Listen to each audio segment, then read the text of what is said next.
Olá pessoal, vamos dar continuidade aqui aos nossos vídeos da disciplina de Programação Orientada a Objetos.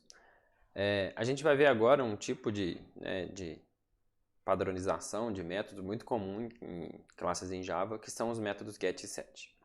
Bom, o que fazemos quando alguém precisa consultar o valor de um atributo, já que ele não pode ser acessado de fora da classe? Então a gente viu nos vídeos anteriores que, pelo princípio do encapsulamento, os atributos das classes devem ser privados. Então, se eu crio um carro, por exemplo, com o atributo nome, o atributo nome tem que ser privado. Mas não tem problema nenhum uma classe de fora da classe carro, consultar o nome do carro. Isso não vai alterar, isso não vai prejudicar o funcionamento da classe, certo? Na verdade, pode ser necessário. Então, a gente precisa de um método para retornar o nome.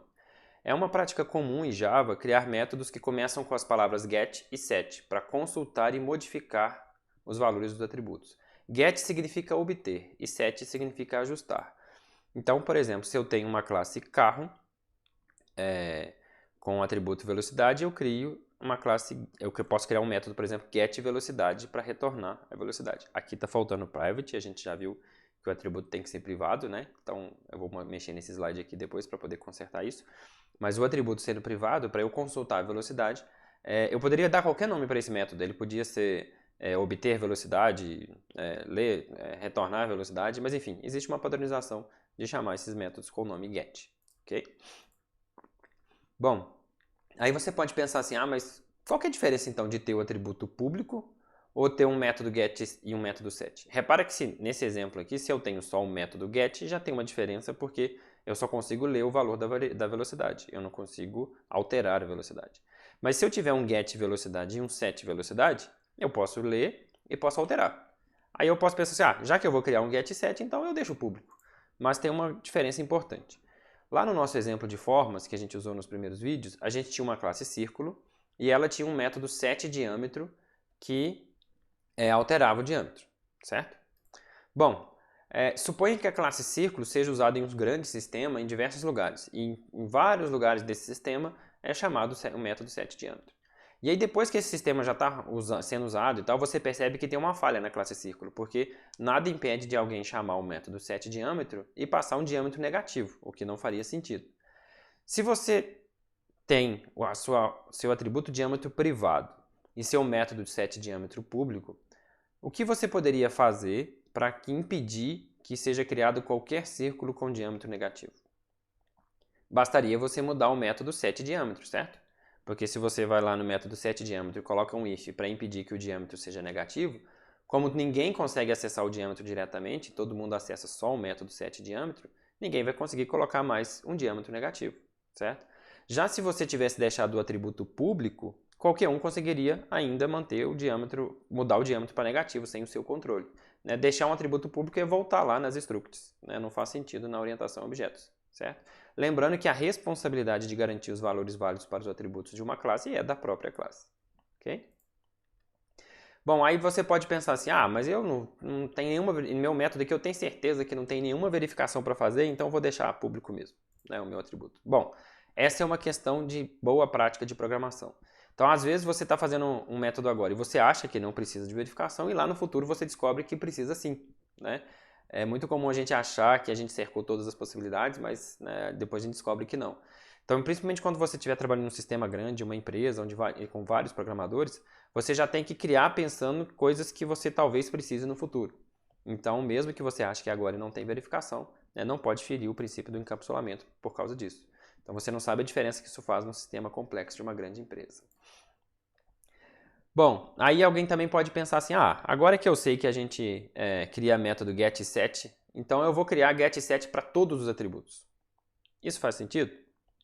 Não, não faz. Por quê? Primeiro que eu posso ter atributos internos ali que são só para o uso da classe e que não precisam ser acessados de fora. Outro é que nem sempre faz sentido chamar um set para um atributo. Então, por exemplo, suponha que você está criando uma classe para representar uma conta bancária. Essa classe vai ter como atributo o saldo. E ela permite que o cliente movimente a conta, fazer depósito, saque, consultar o saldo e por aí vai.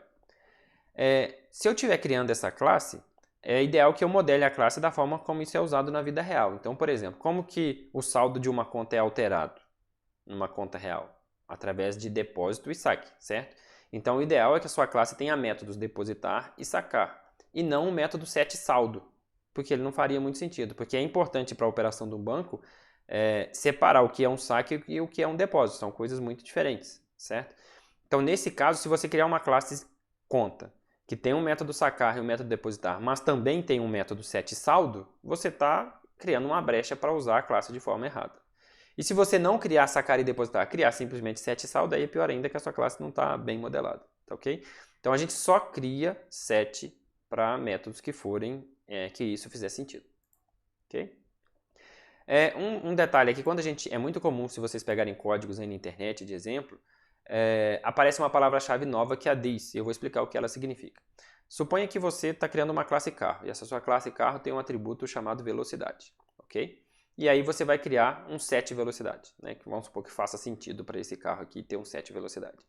Ele vai receber uma nova velocidade. Repara que se eu criar um método set velocidade que recebe um parâmetro velocidade, repara que o atributo chama velocidade e o parâmetro também chama velocidade. Então se eu colocasse aqui agora velocidade recebe velocidade, ia dar problema de compilação, certo? Ou o compilador não ia ver isso e na verdade eu ia tentar atribuir o parâmetro a ele mesmo.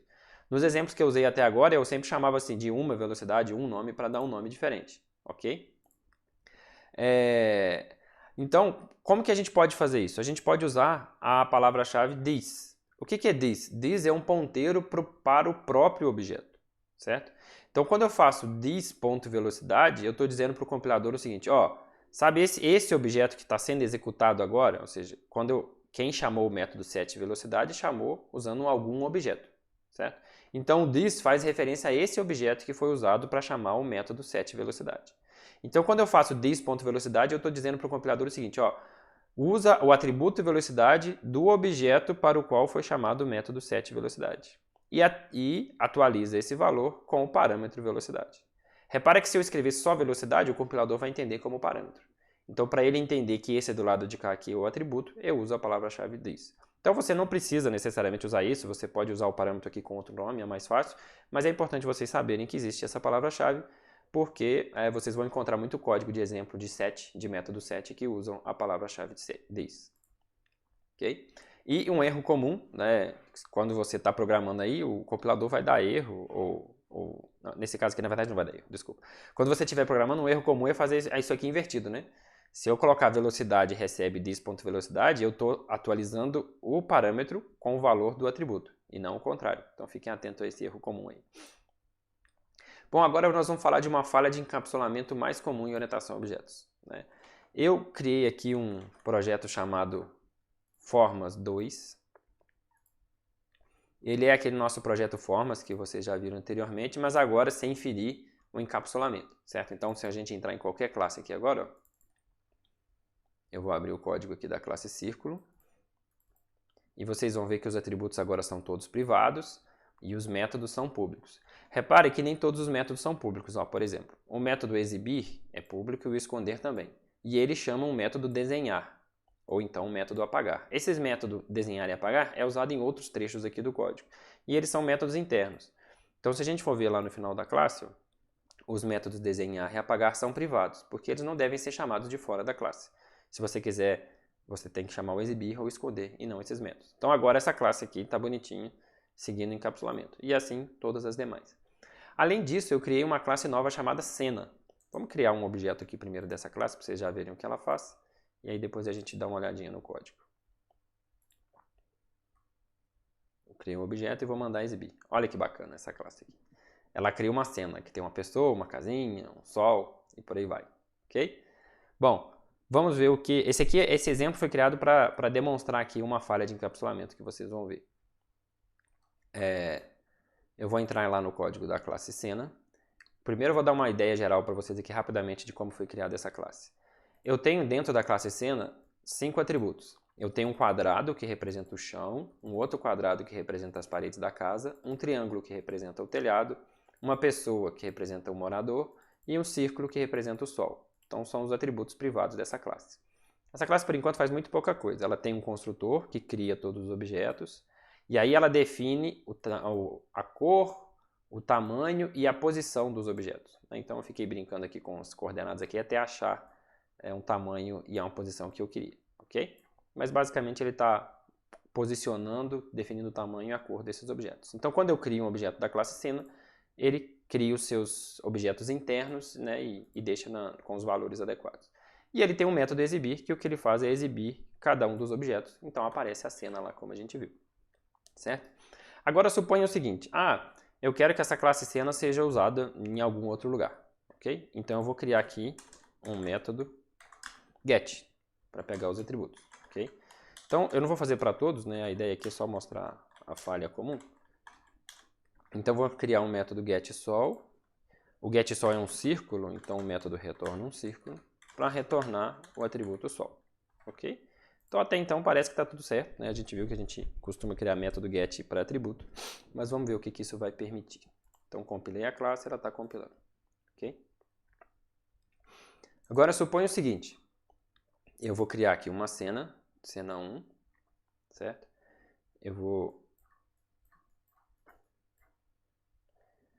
mandar exibir a cena, ok? E agora eu vou mandar exibir aqui no BlueJ aquele bloco de códigos para eu poder digitar código aqui, certo? Bom, repare que então eu tenho uma cena 1, uma variável do nome cena1, que aponta para um objeto da classe cena. Então se eu fizer cena1.sol, eu não vou conseguir acessar, certo? Porque sol é um atributo privado da classe cena. Mas ele tem agora um método getSol, certo?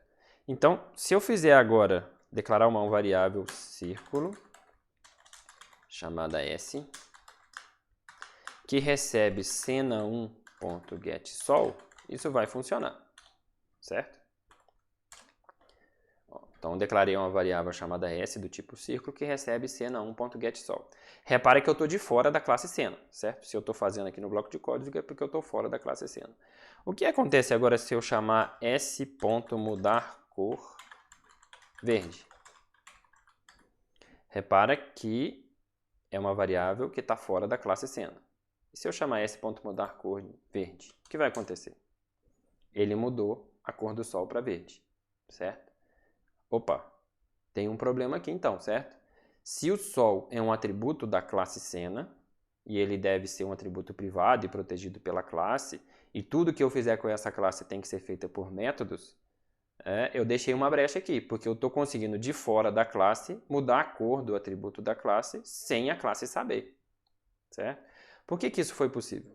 Porque o nosso método getSol, ele retorna o sol, e na verdade isso significa retornar o endereço do atributo sol. Então, quando a gente declara uma variável S que recebe esse retorno, essa variável S está conhecendo o endereço do atributo da classe sol. Como ele tem acesso ao endereço, ele pode mandar mensagens para esse objeto. Então, isso daqui é uma falha de encapsulamento. Então, repara que esse get que eu criei aqui, ele está abrindo uma brecha para uma falha de encapsulamento, certo? Bom, como que a gente faz então? Vou voltar aqui para os slides. Aqui está dando esse exemplo que eu acabei de fazer, ok? Bom, o que a gente pode fazer? Vai ter caso que alguém precisa consultar as informações do objeto. Então a gente tem duas formas, né, as informações do atributo. Então vamos supor que quem precisa chamar precisa usar a cena, ele só queria saber a cor do sol. Então uma forma que você pode fazer, ao invés de retornar um getSol, é criar um método getCorDoSol, por exemplo, que retorna a cor do sol. Uma outra maneira mais fácil seria você retornar uma cópia do sol, certo? Então, em vez de você retornar o sol mesmo da própria cena, você retorna uma cópia. Então, você cria uma cópia do sol e retorna para o cara. Porque aí, se é uma cópia, o endereço que vai ser retornado não é do atributo da classe, não é do atributo sol, vai ser do outro objeto, que é a cópia. Aí, quem tiver chamado esse método, se vira com a cópia, faz o que quiser, né? O sol realmente da cena vai estar protegido. Essa operação é tão comum que Java padroniza isso daí com o método clone. A gente vai ver mais para frente esse método. O clone é um método que é justamente para poder criar cópias de objetos, ok? Eu pus um exemplo aí da novela O Clone, capaz que vocês não tinham nem nascido quando passou essa novela. Aí eu pus um exemplo do Clone Wars, mas depois eu lembrei que talvez vocês não tivessem nascido também quando passou o Clone Wars. Mas enfim, serve aí como ilustração, né? Mas fica aí um exercício para vocês pensarem. independente de ter o método clone ou não. Se vocês fossem criar um método que gera uma cópia de uma classe, como vocês fariam? Fica aí para os curiosos. Não é um exercício que precisa ser feito agora, mas para quem for curioso, tenta imaginar como que você faria um método para isso. Ok?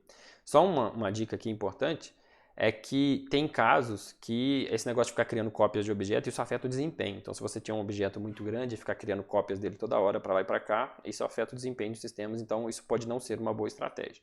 A gente vai ver ao longo da disciplina, lá depois com herança e padrões de projeto, como que a gente pode evitar a cópia e também evitar a falha de encapsulamento. Então, tem outras formas de resolver isso. Teria uma forma de alguém conseguir acessar o sol da cena, mas sem conseguir mexer no sol. A gente vai ver mais pra frente como que a gente faz isso. Tá ok? Bom, é isso, pessoal. Então aqui a gente termina essa parte de encapsulamento. Lembre-se que essa é uma das partes mais importantes, né, da disciplina. Esse é um conceito que precisa ficar bem claro. Até mais.